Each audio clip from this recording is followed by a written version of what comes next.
Willkommen, bienvenue, Arte Reportage 726e numéro. Merci de nous rejoindre et de nous accompagner durant tout ou partie de ce magazine hebdomadaire d'actualité internationale. Nous irons dans l'Arctique, la dernière grande réserve mondiale d'hydrocarbures qui est l'objet de tous les appétits économiques et militaires. Depuis quelques années, le réchauffement climatique provoque la fonte de la banquise, ce qui attire les grands prédateurs que sont les compagnies pétrolières et gazières. Le plus petit océan du monde, 14 millions de kilomètres carrés tout de même, presque la taille de la Russie, est l'objet de toutes les attentions par un certain nombre de pays limitrophes du pôle Nord. Vous aurez compris que chacun cherche à tirer à lui la couverture de l'exploitation d'hydrocarbures. À l'origine de cette nouvelle frénésie, il y a bien sûr le réchauffement climatique. La fonte de la banquise et le dégel des terres offrent de sérieuses perspectives de navigation permanente sur cet océan autrefois prisonnier des glaces une bonne partie de l'année. En prévision de ce jour, nombreux sont les États à se doter d'infrastructures qui, le moment venu, permettront l'acheminement de ce précieux trésor. Une bénédiction pour l'économie, des années de malheur pour les peuples autochtones qui voient déjà leurs conditions de vie bouleversées par cette nouvelle conquête. Mais que pèse la vie de quelques citoyens face à ce qui serait, soi-disant, la marche inéluctable du progrès humain? Voilà la question posée par ce reportage signé Yuri Kozyrev et Kadir Van Luizen de Upfront que nous rediffusons aujourd'hui.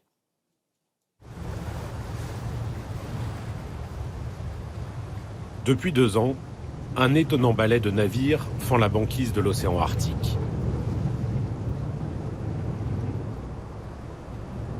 Des gigantesques bâtiments effectuent des rotations régulières au large des côtes russes, encadrés par des bateaux de surveillance et de secours en mer. La manœuvre en cours doit être exécutée avec la plus grande prudence et une extrême précision.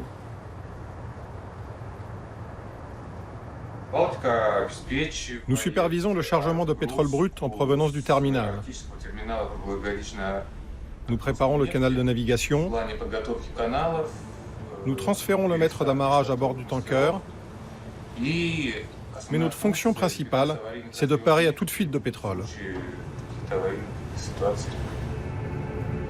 Ce jour-là, le Baltica escorte le Sturman Maligin.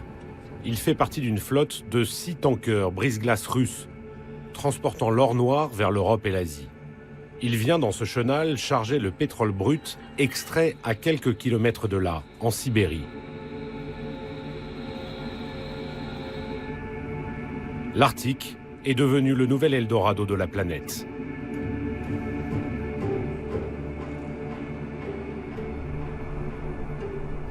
La Russie extrait de cette région un quart de son pétrole, 80% de son gaz naturel et des minerais comme le nickel, le cobalt, dans des conditions climatiques extrêmement difficiles.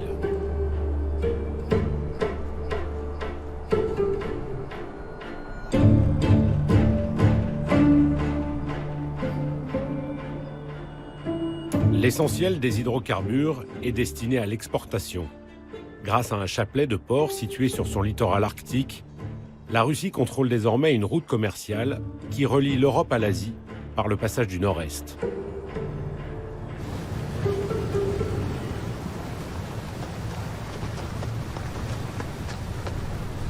Cette course aux richesses naturelles était impensable il y a encore 20 ans. Mais la fonte de la banquise rend la navigation sur l'océan Arctique plus facile et l'évolution des technologies permet même de forer dans des conditions extrêmes.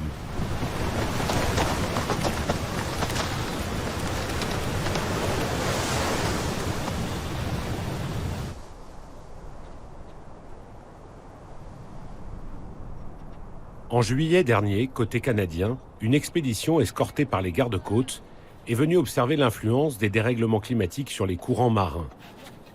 Ces chercheurs de l'université du Manitoba sont formels. Le réchauffement climatique est 2 fois plus rapide ici que sur le reste de la planète. La banquise d'aujourd'hui n'a plus rien à voir avec celle que j'ai connue quand j'ai démarré ma carrière. La grande différence, c'est que la couche de glace est plus fine et qu'elle se déplace beaucoup plus rapidement.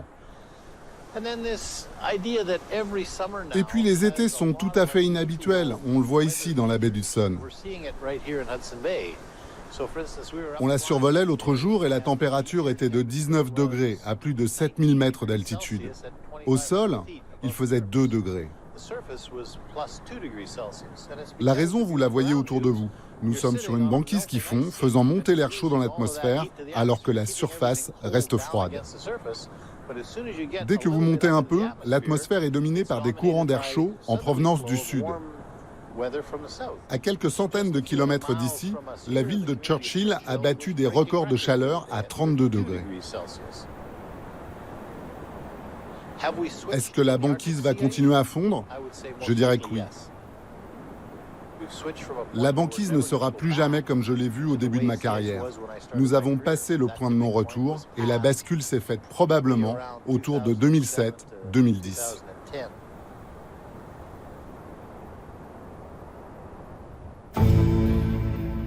L'Arctique concentre un tiers des réserves d'hydrocarbures de la planète.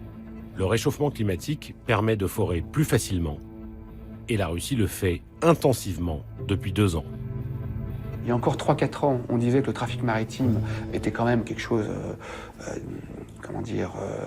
qui allait se développer tardivement, progressivement.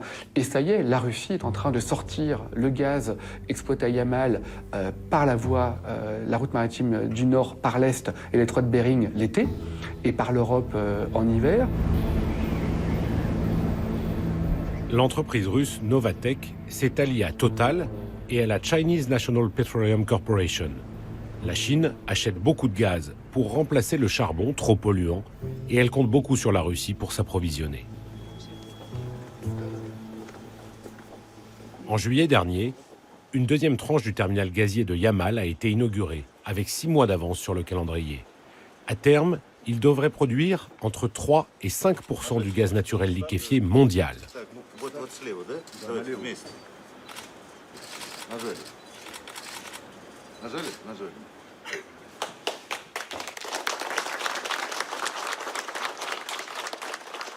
Dans ce centre ultramoderne, on décore, au nom du président Poutine, les ouvriers méritants, une réminiscence de l'ère soviétique.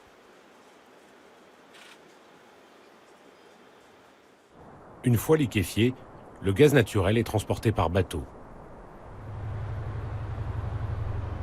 La Russie rénove ou construit des ports en eau profonde, comme celui de Sabeta.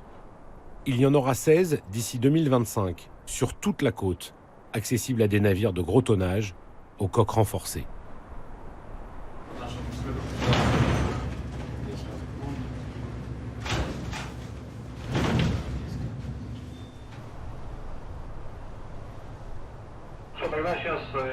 On le fait tourner à droite et après un peu à gauche.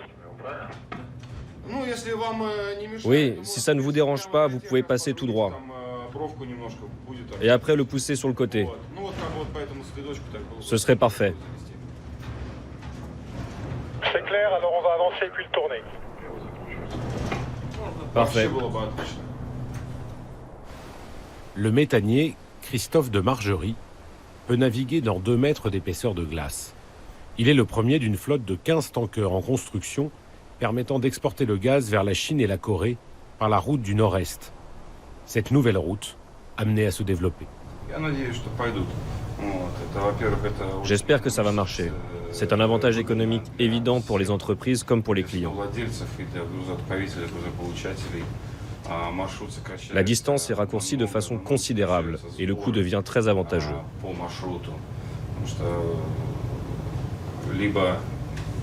Le prix du carburant est très élevé quand le navire doit faire le tour de l'Afrique, contrairement à la voie maritime du Nord qui est une ligne droite.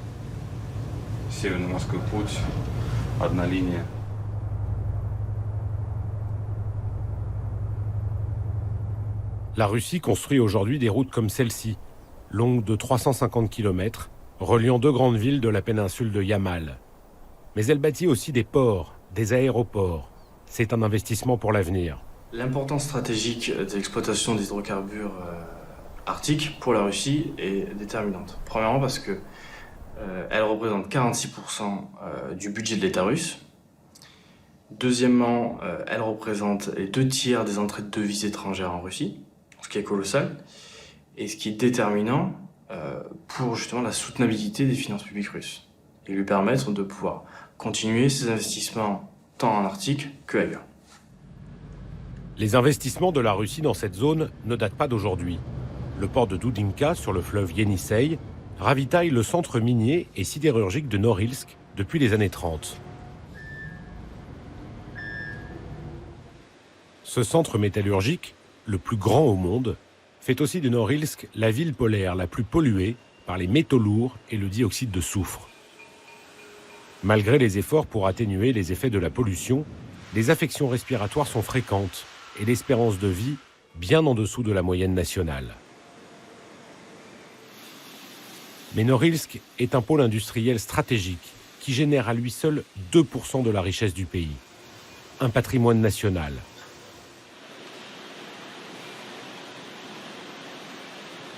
L'Arctique est depuis longtemps une terre inhospitalière, mais indispensable à la puissance russe.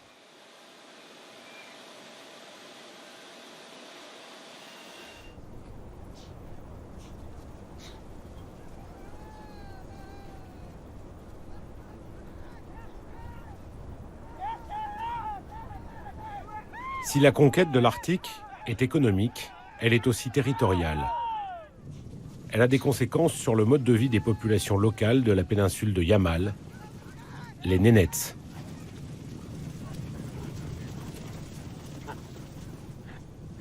C'est l'ethnie la plus importante de Sibérie.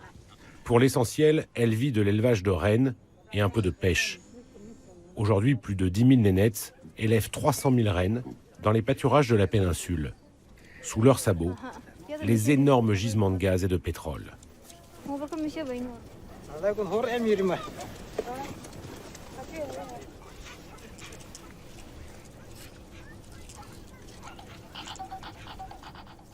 Les Nénètes sont des nomades. Au printemps, ils entament leur migration vers le nord.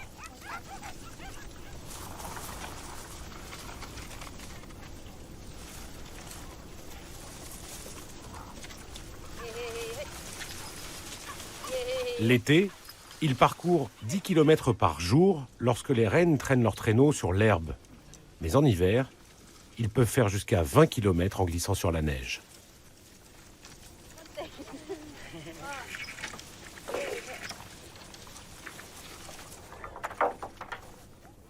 La transhumance, qui s'étend sur un millier de kilomètres, permet aux troupeaux de trouver de quoi se nourrir.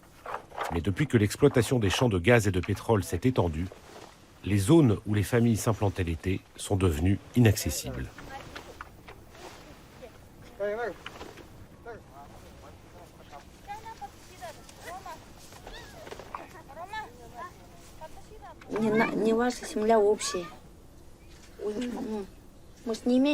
On nous dit « cette terre n'est pas la vôtre ». Elle appartient à tout le monde. On n'a pas le droit de dire que la terre est à nous, pourtant on vit ici. La terre appartient à l'État. On entend tout le temps ça. La terre est à l'État, le gaz, le pétrole sont des richesses de l'État. Mais cette terre, je l'aperçois comme mienne. Je ressens même de la douleur. J'ai vécu ma vie ici, et je l'ai vécue avec passion et avec joie. Mes enfants ont grandi ici, mes reines ont grandi ici. J'y étais heureuse. Tout ça s'efface avec le temps.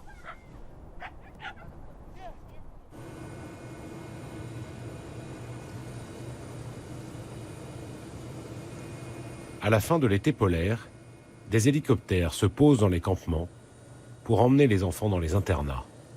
Ils y passeront l'essentiel de l'année scolaire. Le nomadisme nénète a survécu à la première colonisation russe et au régime stalinien. Mais la sédentarisation des jeunes générations met en péril ce mode de vie. L'État russe assure l'éducation des petits nénètes, un changement de vie parfois brutal.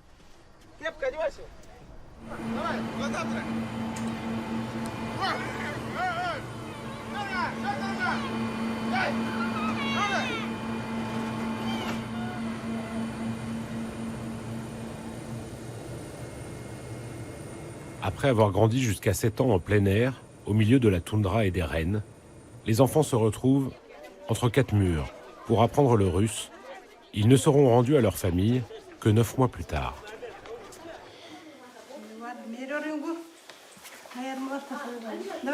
Ce déracinement profond, ainsi que l'exploitation des terres, peut marquer la fin du nomadisme et de la culture nénètse. À 1500 km de là, l'école navale Nakhimov de Mourmansk.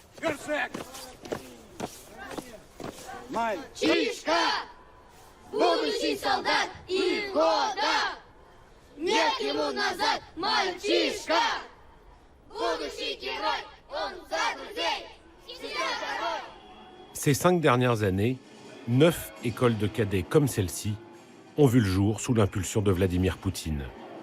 La conquête économique de l'Arctique s'appuie sur une présence militaire forte.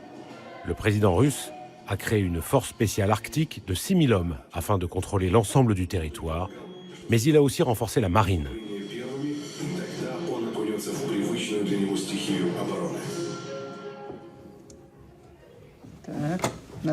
Tu restes dans cette position sans faire bouger l'arme. Tu appuies jusqu'au clic. Tu prends ton fusil. Bien. Et là, tu vois, tu poses le fusil sur la paume et pas sur les doigts. Tu es prêt? Parfait.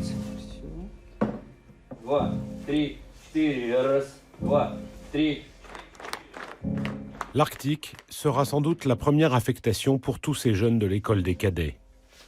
On estime à 50 000 le nombre de militaires russes des différents corps d'armée présents dans toute la région.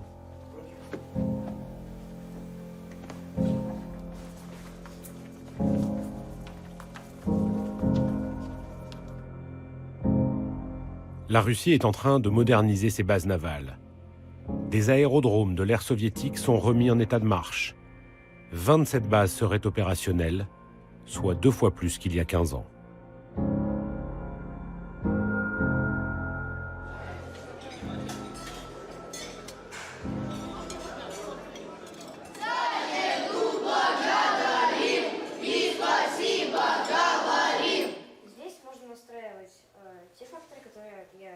De ce pôle militaire d'excellence ne sortiront pas que de bons soldats.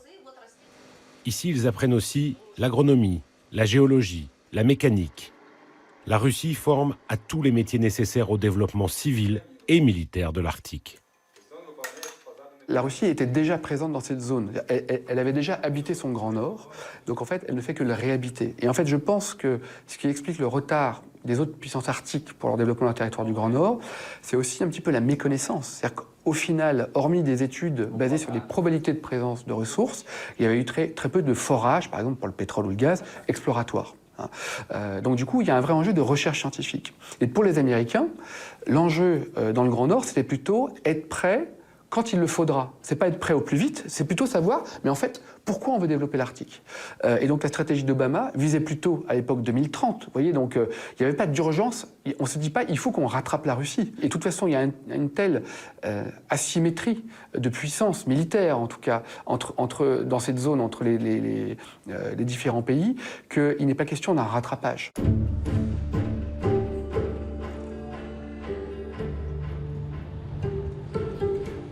C'est par l'économie polaire que les États-Unis comptent rattraper la Russie.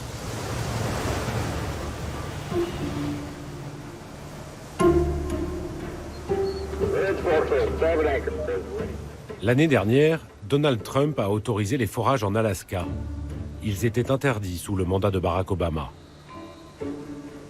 Désormais, l'Amérique se soucie moins du réchauffement climatique ou de la pollution, et beaucoup plus de son approvisionnement en pétrole.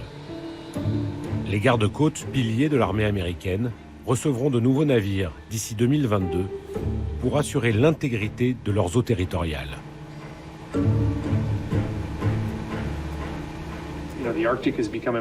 Vous savez, l'Arctique est de plus en plus embouteillé, non seulement par les forces militaires, mais aussi par l'exploration scientifique et les navires de croisière et tout ce qui se passe dans le domaine maritime. Vous connaissez le vieil adage selon lequel, si vous n'êtes pas quelque part, quelqu'un y prendra votre place. Nous portons une attention croissante à la sécurité nationale, la sécurité de nos ressources ici, et nous ne pouvons les protéger qu'en étant présents. Si vous n'êtes pas là, vous n'avez pas la capacité de peser sur les grandes décisions politiques internationales.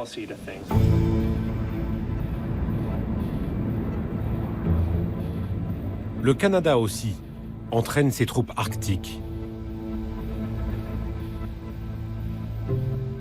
Nous sommes à Resolute Bay, l'un des rares villages habités du Grand Nord canadien.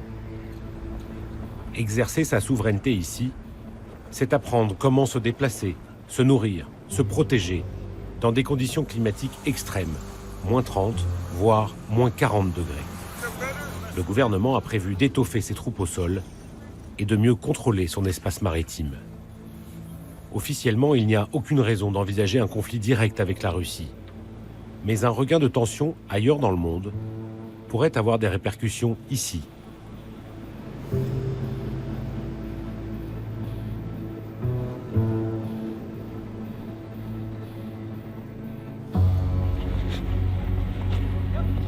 La supériorité opérationnelle russe, qu'elle soit aérienne, navale ou terrestre, inquiète. Les Norvégiens, qui partagent une frontière avec la Russie, participent régulièrement à des manœuvres de l'OTAN. Voici le scénario. 50 000 soldats de 31 pays viennent aider la Norvège envahie.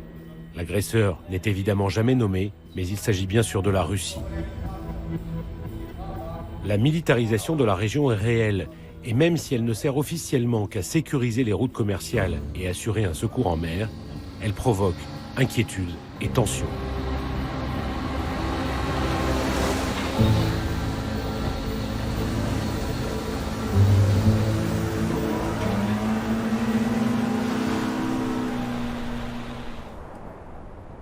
Et pourtant, l'océan Arctique offre aussi un spectacle naturel époustouflant.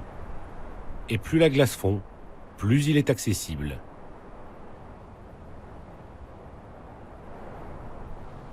Sa beauté naturelle en fait une attraction touristique de premier plan. Rien qu'au Groenland, plus de 100 000 croisiéristes ont navigué au milieu des icebergs l'année dernière. Les bateaux rejettent leurs eaux usées près des côtes avec des produits de nettoyage très polluants. Une catastrophe pour un écosystème aussi fragile. Le tourisme, en fait, est l'illustration du paradoxe arctique. C'est d'un côté une fascination pour une zone hostile à l'homme, et deuxièmement une zone que l'on souhaiterait protéger et préserver, puisqu'on en reconnaît la richesse naturelle et biologique. D'un autre côté, on se prépare à justement tirer un profit économique du développement du tourisme par justement l'adaptation des infrastructures portuaires pour accueillir des navires de croisière. Les touristes viennent observer un monde en voie de disparition. C'est même un argument de vente pour les croisiéristes. Des paquebots de 400 ou 500 places peuvent aujourd'hui faire escale dans des petits ports, avec les conséquences habituelles du tourisme de masse.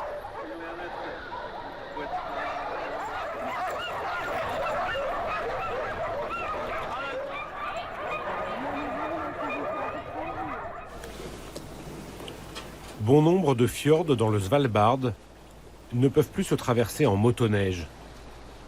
Les glaciers se retirent de plusieurs centaines de mètres par an et l'écosystème se transforme.